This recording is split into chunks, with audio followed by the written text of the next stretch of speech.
White zone ടോക്സിലേക്ക് ഏവർക്കും സ്വാഗതം.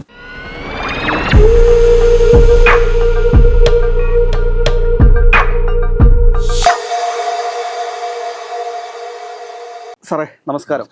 സാറേ, സീതാറാം യെച്ചൂരിയുടെ മൃതശരീരം എയിംസിന് തന്നെ കൊടുത്തിരിക്കുകയാണ് മെഡിക്കൽ വിദ്യാർത്ഥികൾക്ക് പഠിക്കുവാൻ വേണ്ടിയിട്ട്. ഈ 2-3 ദിവസം അദ്ദേഹത്തിൻ്റെ ദുഃഖാചരണത്തിലൊക്കെ ആയിരുന്നു സംസ്ഥാനത്തെ CPM-ഉം അതോടൊപ്പം തന്നെ അദ്ദേഹത്തെ സ്നേഹിക്കുന്ന ഇന്ത്യയിലെ മതേതര വിശ്വാസം പുലർത്തുന്ന എല്ലാ രാഷ്ട്രീയ നേതാക്കന്മാരും എന്ന് നമുക്ക് അറിയാൻ സാധിക്കുന്നത്.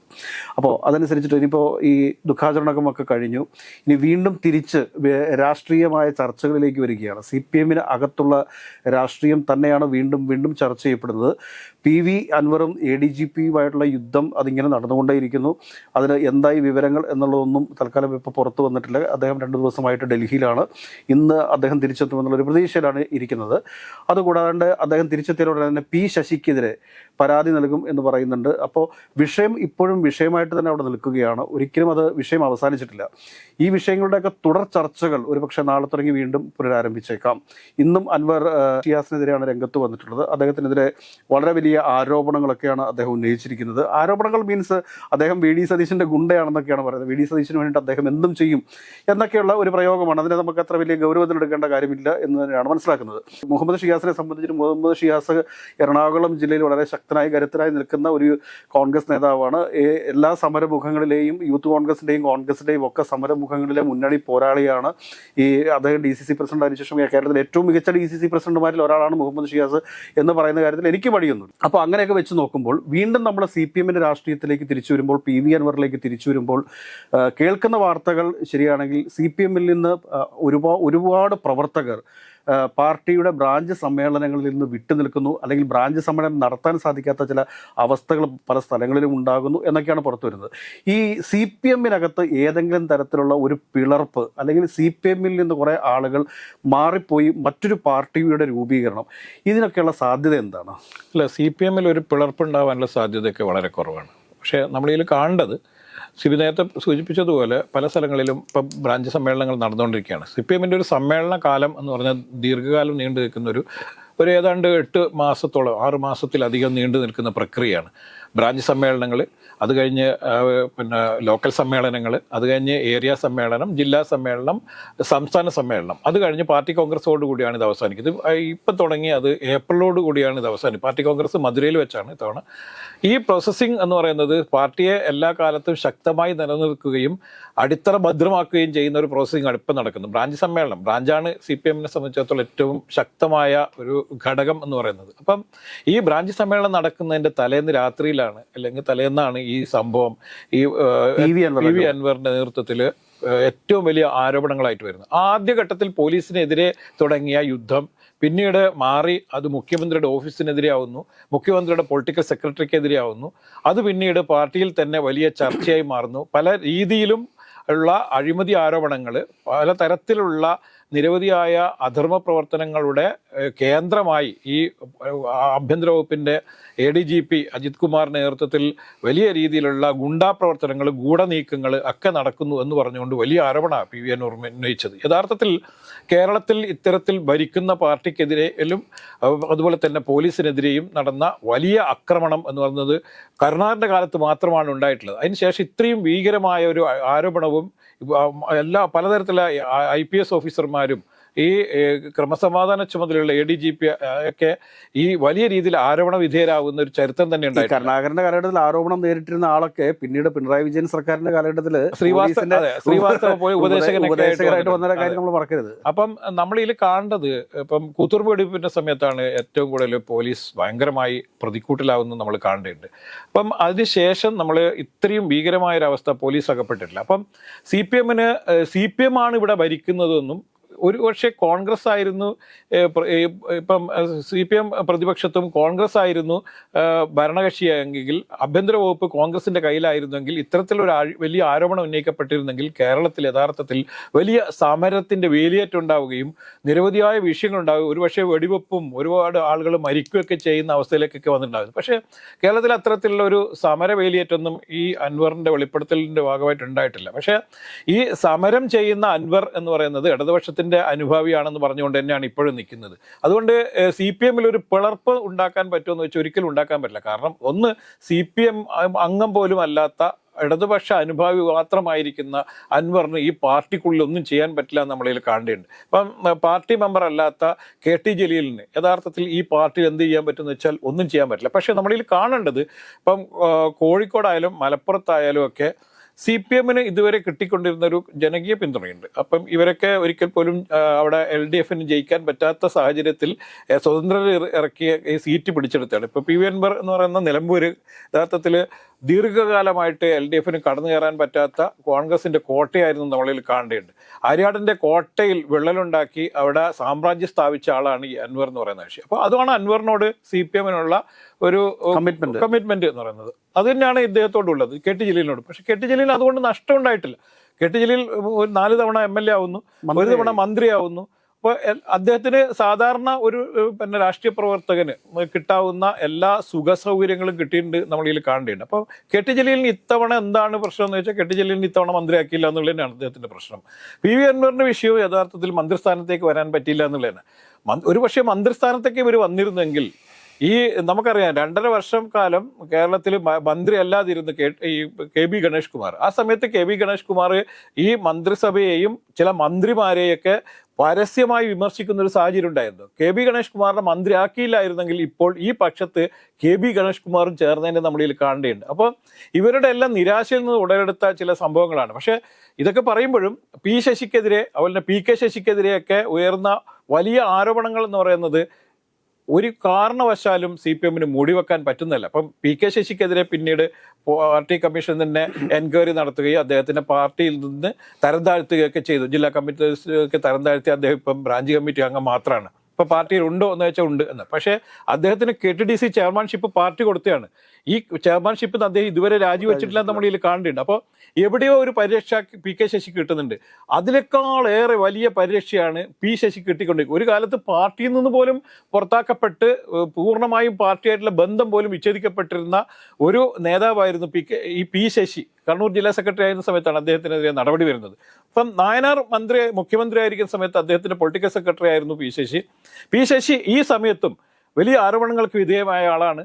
അങ്ങനെയാണ് അദ്ദേഹം ഈ പാർട്ടിയിൽ തന്നെ യഥാർത്ഥത്തിൽ പലരുടെയും ശത്രുപക്ഷത്തേക്കൊക്കെ എത്തുന്നത്. പക്ഷേ എല്ലാ കാലത്തും അദ്ദേഹവുമായി നല്ല ബന്ധം സൂക്ഷിച്ചിരുന്നു പിണറായി വിജയൻ എന്നും പിണറായി വിജയൻ അദ്ദേഹത്തിന് സെക്രട്ടറി ആയിരിക്കുന്ന സമയത്തും അതിനുശേഷമൊക്കെ വേണ്ട രീതിയിൽ കെയറിങ് കൊടുത്തിരുന്നു. അതിൻ്റെ ഫലമായിട്ടാണ് പാർട്ടിയിൽ നിന്നും പോലും പുറത്തുപോയ P ശശിയെ പിന്നീട് ഇപ്പോൾ സ്റ്റേറ്റ് കമ്മിറ്റിയിലേക്ക് എത്തിച്ച നമ്മളിൽ കാണേണ്ടതുണ്ട്. അപ്പം ഈ P ശശി തന്നെയാണ് വീണ്ടും മുഖ്യമന്ത്രിയുടെ ഓഫീസിൽ ഇരുന്നുകൊണ്ട് വീണ്ടും പോലീസിനെ ഉപയോഗിച്ചുകൊണ്ട് ഈ ഇത്തരത്തിലുള്ള എല്ലാ ദുഷ്ചെയ്തികളും ചെയ്യുന്നത്. നമുക്ക് ഇതിനകത്ത് വേറൊരു വസ്തുത എന്താണെന്ന് വെച്ച് കഴിഞ്ഞാൽ നമ്മൾ കാണേണ്ട ഒരു കാര്യമുണ്ട്. PV അൻവർ ആദ്യമായി ആരോപണം ഉന്നയിച്ച് രംഗത്ത് വരുന്നത് മലപ്പുറം SP ആയിട്ടുള്ള ശശിധരനെതിരെയാണ്. അതെ. അതിനുശേഷം അത് നേരെ സുജിത് ദാസിലേക്ക് തിരിയുന്നു. സുജിത് ദാസിന്റെ ശബ്ദരേഖയാണ് അദ്ദേഹം ആദ്യമായിട്ട് പുറത്തുവിടുന്നത്. ഈ ശബ്ദരേഖയിലാണ് MR അജിത് കുമാറിനെയും അതോടൊപ്പം തന്നെ P ശശിയെയും ഒക്കെ പരാമർശിക്കുന്നത്. പിന്നെ അൻവറിന്റെ യുദ്ധം നേരിട്ട് ADGP MR അജിത് കുമാറുമായിട്ടായിരുന്നു. ഓക്കെ, അത് കഴിഞ്ഞതിന് ശേഷം MR അജിത് കുമാർ കൃത്യമായി DGPക്കും മുഖ്യമന്ത്രിക്കും പരാതി നൽകുന്നു. തന്നെക്കുറിച്ച് അൻവർ ഉയർത്തിയിട്ടുള്ള ആരോപണങ്ങൾ അന്വേഷിക്കണമെന്ന് പറഞ്ഞുകൊണ്ടൊരു കത്ത് നൽകുന്നു. അതിനുശേഷം മുഖ്യമന്ത്രി ആ കത്തിൻ്റെ അടിസ്ഥാനത്തിൽ അല്ലെങ്കിൽ സ്വമേധായ ഒക്കെ ആയിട്ട് ADGPക്കെതിരെ ഒരു അന്വേഷണം പ്രഖ്യാപിക്കുന്നു. അത് DGPയുടെ നേതൃത്വത്തിൽ അദ്ദേഹത്തിൻ്റെ ADGPയുടെ കീഴിലുള്ള 2-3 ഉദ്യോഗസ്ഥരൊക്കെ ഉൾപ്പെടുത്തിക്കൊണ്ടാണ് ഒരു സ്പെഷ്യൽ ടീമൊക്കെ രൂപീകരിച്ച് ഇദ്ദേഹത്തിനുള്ള എതിരെയുള്ള അന്വേഷണം നടന്നുകൊണ്ടിരിക്കുകയാണ്. അപ്പോൾ ഇദ്ദേഹത്തിൻ്റെ ഈ ADGPയുടെ മൊഴി രേഖപ്പെടുത്താൻ വേണ്ടിയിട്ട് അദ്ദേഹത്തിന് താഴെയുള്ള ഉദ്യോഗസ്ഥൻ വിളിച്ചപ്പോൾ തൻ്റെ മൊഴി അത് DGPക്ക് മാത്രമേ നൽകുകയുള്ളൂ. ആ നൽകുന്ന മൊഴി എന്തൊക്കെയാണ് ചോദ്യങ്ങളാണ് ഉള്ളത് എന്നെങ്കിൽ ആ ചോദ്യമെല്ലാം ഒരു ക്വസ്റ്റ്യനറാക്കി തരണമെന്നും ആ ക്വസ്റ്റ്യനറിന് താൻ നൽകുന്ന മറുപടി അതിന് അക്നോളജ് ചെയ്ത് അതിൻ്റെ ഒരു ഷീറ്റ് അക്നോളജ്മെൻറ്റ് കോപ്പി ഇദ്ദേഹത്തിന് വേണമെന്നും ഇദ്ദേഹം ആവശ്യപ്പെടുന്നൊരു സാഹചര്യമുണ്ടായി. അവിടെ വെച്ച് ഈ അന്വേഷണത്തിനൊക്കെ എന്തൊക്കെയൊരു സ്റ്റക്കാവുന്ന ഒരവസ്ഥയുണ്ടോ എന്ന് നമ്മൾ സംശയിക്കുകയാണെങ്കിൽ അതിനുശേഷം പിന്നീട് PV അൻവറും ADGPക്കെതിരെ ആരോപണങ്ങളുമായിട്ട് രംഗത്ത് വരുന്നില്ല. അന്ന് ADGP പറഞ്ഞിരിക്കുന്നത് അൻവർ ഒരു മാഫിയ സംഘത്തിൻ്റെ അദ്ദേഹത്തിന് പിന്നിലുള്ളൊരു മാഫിയ സംഘമാണെന്നും ഈ മാഫിയ സംഘത്തിന് വേണ്ടിയിട്ടാണ് PV അൻവർ ഈ പറയുന്ന ആരോപണങ്ങളൊക്കെ ഉന്നയിക്കുന്നത് എന്നുള്ളതാണ് ADGP MR അജിത് കുമാറിൻ്റെ ആരോപണം. അതിനുശേഷം പിന്നീട് ഇദ്ദേഹത്തിൻ്റെതായിട്ടുള്ള യാതൊരു തരത്തിലുള്ള ആരോപണങ്ങളും അവിടെ ഉയരുന്നില്ല നമ്മൾ മനസ്സിലാക്കി. ADGPക്കെതിരെ ഉയരുന്നില്ല. ഇപ്പോൾ പി ശശിക്കെതിരെ ആരോപണവുമായിട്ടാണ് പി വി അൻവർ, ആരോപണമല്ല, അദ്ദേഹത്തിനെതിരെ പരാതി നൽകും എന്നുള്ളൊരു പ്രസ്താവനയുമായിട്ട് അദ്ദേഹം രംഗത്ത് വന്നിട്ടുണ്ട്. പി അൻവർ ലക്ഷ്യം വെക്കുന്നത് മുഖ്യമന്ത്രിയെ തന്നെയാണെന്നുള്ളത് ഏത് കൊച്ചു കുട്ടിക്കും അറിയാം. അതിനകത്ത് ഒരാൾക്കും തർക്കമില്ല. അപ്പോൾ ഞാൻ ചോദിക്കുന്ന ചോദ്യം എന്താണെന്ന് ചോദിച്ചു കഴിഞ്ഞാൽ, ഈ അൻവറിൻ്റെയും കെ ടി ജലീലിൻ്റെയും കാരാട്ട് റസാക്കിൻ്റെയും ഒക്കെ നേതൃത്വത്തിൽ LDFുമായിട്ട് പിണങ്ങി നിൽക്കുന്ന, എന്തിനേറെ പ്രതി കെ ബി ഗണേഷ് കുമാർ വരെ അല്ലെങ്കിൽ ആന്റണി രാജു ഒക്കെ ഉൾപ്പെടെ ആളുകൾ ചേർന്നുകൊണ്ട് ഒരു കൂറുമുന്നണി അല്ലെങ്കിൽ ഒരു പുതിയ പാർട്ടി തന്നെ കേരളത്തിൽ രൂപീകൃതമാകാനുള്ള എന്തെങ്കിലും സാഹചര്യങ്ങളുണ്ടോ? അല്ല, ഞാൻ നേരത്തെ വളരെ കൃത്യമായി പറഞ്ഞു, ഇപ്പോൾ CPM-നെ പിളർത്തിക്കൊണ്ട് ഒരു സംഘടന ഉണ്ടാക്കാനുള്ള ശേഷിയൊന്നും ഈ പറയുന്ന പി വി അൻവറിനും ഇല്ല, കെ ടി ജലീലിനും ഇല്ല, ആർക്കുമില്ല. പിന്നെ CPM-ൽ അങ്ങനെ ഒരു ആളില്ല നമ്മളിൽ കാണേണ്ടതുണ്ട്. അത്രയും ശക്തനായ ഒരാളില്ല. അപ്പം പണ്ട് എം വി രാഘവൻ പാർട്ടിയെ നെടുക പിളർത്തുമെന്നും ഒക്കെ പ്രഖ്യാപിച്ചുകൊണ്ട് അന്ന് എം വി ആർ അന്ന് പാർട്ടിയിൽ ഏറ്റവും കരുത്തനായ നേതാവാണ്. ഏറ്റവും കൂടുതൽ യുവാക്കളുടെ ആവേശമായിരുന്ന ഒരു കാലമുണ്ട്. യഥാർത്ഥത്തിൽ DYFI സംഘടന അങ്ങനെ തന്നെ ഇദ്ദേഹം കൊണ്ടുപോകുമോ എന്ന് പോലും ഭയന്നിരുന്നൊരു രാഷ്ട്രീയ സാഹചര്യം കേരളത്തിലുണ്ടായിരുന്നു. എന്താ സംഭവിച്ചത്? CMB ഉണ്ടായി. CMBയിൽ ഒരുപാട് നേതാക്കന്മാർ പോയി. ചാത്തുണ്ണി മാഷെ പോലുള്ള നിരവധി നേതാക്കന്മാർ CMBയിൽ ചേർന്നെങ്കിൽ പോലും അണികളിൽ വലിയ ഒഴുക്കുണ്ടായില്ല നമ്മളിൽ കാണേണ്ടതുണ്ട്. അണികളെല്ലാം കൃത്യമായി CPM-ൽ തന്നെ ഉറച്ചു നിൽക്കുന്ന ഒരു കാഴ്ച കണ്ടത്. അതുകൊണ്ടാണ് CPM-ന് ഇന്നും ശക്തമായി നിൽക്കാൻ പറ്റുന്നത്. അപ്പം ഏതെങ്കിലും ഒരു നേതാവിനെ മാത്രം കണ്ടുകൊണ്ട് പോകുന്ന രീതി പല CPM-ന്റെ അണികൾക്കില്ല. അപ്പോൾ ഒരു തരത്തിലും രാഷ്ട്രീയ ലാഭം ഒന്നും ലഭിക്കാതെ തന്നെ ഈ പാർട്ടിയിൽ അടിയുറച്ച് വിശ്വസിക്കുന്ന ലക്ഷങ്ങൾ ഉള്ളത് കൊണ്ടാണ് ഈ പാർട്ടി ഇപ്പോഴും നിലനിൽക്കുന്നത്. പാർട്ടി നേതാക്കന്മാർ പല രീതിയിലുള്ള കറപ്ഷനിൽ ഉൾപ്പെടുകയും പലരും ധനാഢ്യന്മാരായി മാറുകയും വലിയ സമ്പന്നന്മാരായി മാറിയ സാഹചര്യമൊക്കെ ഉണ്ടായിട്ട് പോലും ഇതിലൊന്നും, അതായത് നിത്യവൃത്തിക്ക് പോലും ഒരു വഴിയില്ലാത്തവർ പോലും ഈ പാർട്ടിയെ സ്വന്തം ഹൃദയത്തോട് ഈ ബ്രാഞ്ച് സമ്മേളനങ്ങളും ലോക്കൽ സമ്മേളനങ്ങളും ഒക്കെ നടക്കാത്തൊരു സാഹചര്യം. അതിപ്പോൾ ചില സ്ഥലങ്ങളിലൊക്കെ ശക്തമായ വിമർശനങ്ങളാണ് പാർട്ടിക്കെതിരെ ഉയരുന്നത്. അത് താത്വികമായ വിമർശനങ്ങളാണ് പല സ്ഥലങ്ങളിലും ഉയർന്നു വരുന്നത്. മുഖ്യമന്ത്രിയുടെ നിലപാടുകളോട്, ഗവൺമെന്റിന്റെ നിലപാടുകളോട്, ഇപ്പോൾ ആരോഗ്യവകുപ്പ് മന്ത്രിയുടെ ചില നിലപാടുകളോട്, പൊതുമരാമത്ത് വകുപ്പ് മന്ത്രിയുടെ ചില നിലപാടുകൾ, ഘടകകക്ഷികളിലെ ചില മന്ത്രിമാരുടെ ശേഷിയില്ലായ്മ, കഴിവില്ലായ്മ, ഇതിനെക്കുറിച്ചൊക്കെ പരസ്യമായ വിമർശനങ്ങളാണ് ഓരോ ബ്രാഞ്ച് കമ്മിറ്റി മുതൽ ഉയർന്നു വരുന്നത്. കാരണം ഇതിനൊക്കെ പ്രതിരോധിച്ചുകൊണ്ട് പാർട്ടിക്ക് എത്ര നാൾ പിടിച്ചു നിൽക്കാൻ പറ്റും? അല്ല, ഇതിൽ സംഭവിക്കാൻ വേണ്ടി സാധ്യതയുള്ള ഒരു സംഭവം എന്ന് പറഞ്ഞാൽ കുറേ ആളുകൾ പാർട്ടി അകന്നു പോകും. ചില ആൾക്കാർ ഈ വലിയ സജീവ രാഷ്ട്രീയ പ്രവർത്തനം നടത്തിക്കൊണ്ടിരിക്കുന്ന പലരും നിർജ്ജീവമാകാനുള്ള സാധ്യതയുണ്ട്. അങ്ങനെ പാർട്ടിക്ക് ക്ഷീണം ഉണ്ടാവില്ലെന്നും ഞാൻ പറയുന്നില്ല. പാർട്ടിക്ക് വലിയ ക്ഷീണം ഉണ്ടാവും, വലിയ തിരിച്ചടിയൊക്കെ ഉണ്ടാവും. ഇത് പാർട്ടിയെ വീണ്ടും അധികാരത്തിൽ വരാതിരിക്കാനുള്ള സാഹചര്യങ്ങളൊക്കെ ഒരുങ്ങും.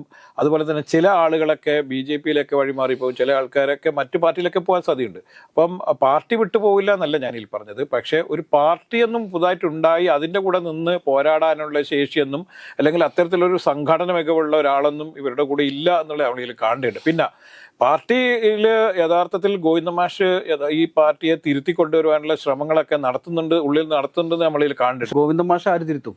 അല്ല, ഗോവിന്ദമാഷ് ആര് തിരുത്തുമെന്ന് വെച്ചാൽ ഗോവിന്ദമാഷ് ഏറെക്കുറെ ഈ പാർട്ടിയെ തിരുത്തി കൊണ്ടുപോകാൻ ശ്രമിക്കുന്നു പറയുമ്പം അത് ജനങ്ങളുടെ പക്ഷത്ത് നിന്നുകൊണ്ട് അയാൾ സംസാരിക്കാനൊക്കെ ശ്രമിക്കുന്നുണ്ട് എന്ന് തന്നെ നമ്മളിൽ കാണേണ്ടതുണ്ട്. അതുപോലെ തന്നെ ഇപ്പോൾ LDF-ന്റെ കൺവീനറായി വന്നിരിക്കുന്ന TP രാമകൃഷ്ണനും അർത്ഥത്തിൽ അങ്ങനെ ഒരു വലിയ ഏതെങ്കിലും തരത്തിൽ ആരോപണ വിധേയനായ ഒരാളല്ല. മന്ത്രിയായിരുന്നപ്പോഴൊക്കെ ഏറെക്കുറെ നല്ല രീതിയിലൊക്കെ പോയ ഒരു നേതാവാണ്. അദ്ദേഹം പാർട്ടിക്കും ജനങ്ങൾക്കൊക്കെ കീഴ്പ്പെട്ടൊക്കെ ജീവിക്കുന്ന ഒരാളാണ് ഏറെക്കുറെ.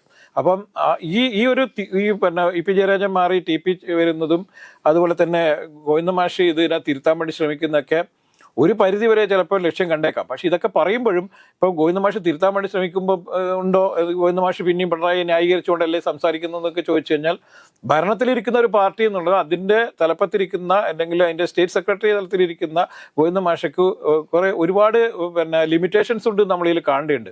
പിണറായിയെ തിരുത്താൻ വേണ്ടി അദ്ദേഹം പാർട്ടിക്കുള്ളിൽ ശ്രമിക്കുമ്പോഴും പുറത്ത് അങ്ങനെ ഒരു ധാരണ ഉണ്ടാക്കിയെടുക്കാതിരിക്കാൻ വേണ്ടിയിട്ടുള്ള തീവ്രമായ ശ്രമം അദ്ദേഹം നടത്തുന്നുണ്ടെന്നാണ് എനിക്ക് തോന്നുന്നില്ല. പിന്നെ ഗോവിന്ദമാഷ് യഥാർത്ഥത്തിൽ നമ്മൾ കണ്ടതിൽ CPM-ന്റെ സംസ്ഥാന സെക്രട്ടറിമാരിൽ ഏറ്റവും ദുർബലനായ ഒരു പാർട്ടി സെക്രട്ടറിയാണെന്നും കൂടി നമ്മളിൽ കാണേണ്ടതുണ്ട്.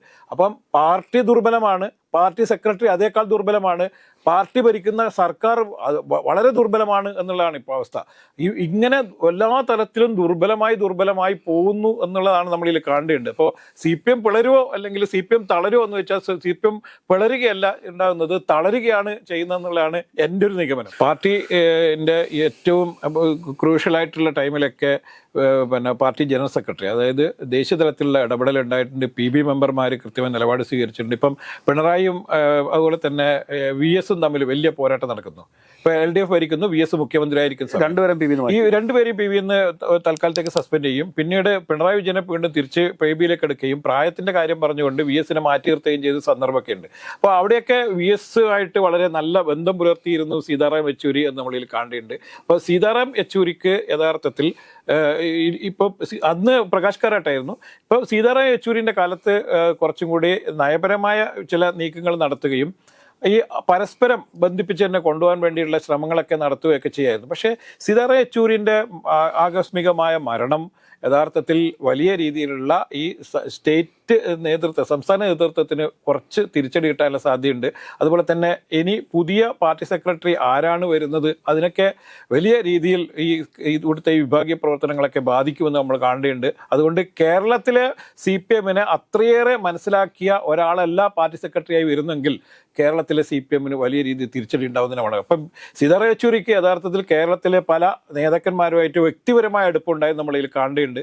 അപ്പോൾ അത്തരത്തിൽ വ്യക്തിപരമായ അടുപ്പമുള്ള ആളുകളല്ല ഇപ്പോൾ ഇതിലുള്ളത്. ഇപ്പം കേരളത്തിൽ നിന്ന് പിണറായി വിജയനും അതുപോലെ തന്നെ MV ഗോവിന്ദൻ മാഷ്, A വിജയരാഘവൻ, MA ബേബി, ഈ 4 പേരാണ് ഇപ്പം പോളിറ്റ് ബ്യൂറോയിലുള്ളത്. ഈ 4 പേർക്കും വ്യത്യസ്തമായ കാഴ്ചപ്പാടും വ്യത്യസ്തമായ രീതിയൊക്കെ ഉള്ള ആളുകളാണ്. അപ്പോൾ MA ബേബി പാർട്ടി സെക്രട്ടറിയൊക്കെ ആയി വരികയാണെങ്കിൽ യഥാർത്ഥത്തിൽ നമ്മൾ ഒറ്റയടിക്ക് നമ്മൾ വിചാരിക്കേണ്ടത് ഈ ഇവിടുത്തെ വിഷയങ്ങളെല്ലാം കൃത്യമായി അറിയുന്ന ഒരാൾ എന്നുള്ള രീതിയിൽ MA ബേബിക്ക് ഈ വിഷയങ്ങളെ പെട്ടെന്ന് അഡ്രസ്സ് ചെയ്യാൻ പറ്റുന്നതാണ്. പക്ഷേ അതിലൊരു വലിയ പ്രശ്നമുള്ളതെന്ന് പറഞ്ഞാൽ MA ബേബിയെ യഥാർത്ഥത്തിൽ ഈ പിണറായി വിജയനോ അല്ലെങ്കിൽ A വിജയരാഘവനൊന്നും വലിയ രീതിയിൽ അനുകൂലിക്കുന്നില്ല എന്നും MA ബേബിക്കൊന്നും അദ്ദേഹം വേണ്ടത്ര പരിഗണന കൊടുക്കാറില്ല എന്നും കൂടി നമ്മളിൽ കാണേണ്ടതുണ്ട്. അപ്പോൾ ഈ നിലവിലുള്ള ഒരു അവസ്ഥ വെച്ചിട്ട് പിണറായി വിജയൻ MA ബേബി വരാതിരിക്കാൻ വേണ്ടിയിട്ട് വലിയ രീതിയിൽ സമ്മർദ്ദം ചെലുത്താനുള്ള സാധ്യത നമ്മളിൽ കാണുന്നുണ്ട്. അതുകൊണ്ട് പാർട്ടിയിലെ വിഷയങ്ങൾ അഡ്രസ്സ് ചെയ്യപ്പെടും എന്ന് നമ്മൾ വിചാരിക്കരുത്. അതുപോലെ തന്നെ ഈ പാർട്ടി രക്ഷപ്പെടാനുള്ള സാധ്യതയും ഉണ്ട് എന്ന് നമ്മൾ വിചാരിക്കരുത്. അപ്പം ഇതാണ് പാർട്ടിയുടെ ഇപ്പോഴത്തെ ഒരു അവസ്ഥ. ഏതെങ്കിലും PV അൻവർ നാളെ ഡൽഹിയിൽ നിന്ന് തിരിച്ച് കേരളത്തിലെത്തുന്നതോടുകൂടി വീണ്ടും ചർച്ചകൾ സജീവമാകും എന്ന കാര്യത്തിൽ സംശയമില്ല. അദ്ദേഹം P ശശിക്കെതിരെ പരാതി നൽകാൻ തയ്യാറായാൽ അത് മുഖ്യമന്ത്രിക്കെതിരെ നൽകുന്ന പരാതി പോലെ ആകും എന്നുള്ള കാര്യത്തിൽ പ്രത്യേകിച്ച് നമുക്ക് തർക്കിക്കേണ്ട വിഷയങ്ങളല്ലത്. കാരണം അദ്ദേഹം P ശശിക്കെതിരെ പരാതി നൽകിയാൽ അത് തീർച്ചയായിട്ടും ചെന്നെത്തുക മുഖ്യമന്ത്രിയിലേക്കാണ്. ഏതൊക്കെയായാലും വരും ദിവസങ്ങളിൽ CPMനകത്തെ വിഭാഗീയത അവസാനിക്കുമോ ഇല്ലയോ എന്നുള്ളത് ഒരു ചോദ്യമാണ്. അത് കൂടാണ്ട് തന്നെ CPMനകത്ത് ഒരു പിളർപ്പാണോ ഉണ്ടാവുക അതോ ഒരു തളർച്ചയാണോ ഉണ്ടാവുക എന്നുള്ളത് കാത്തിരുന്ന് കാണേണ്ടതാണ്. തൽക്കാലം നിർത്തട്ടെ. നന്ദി, നമസ്കാരം.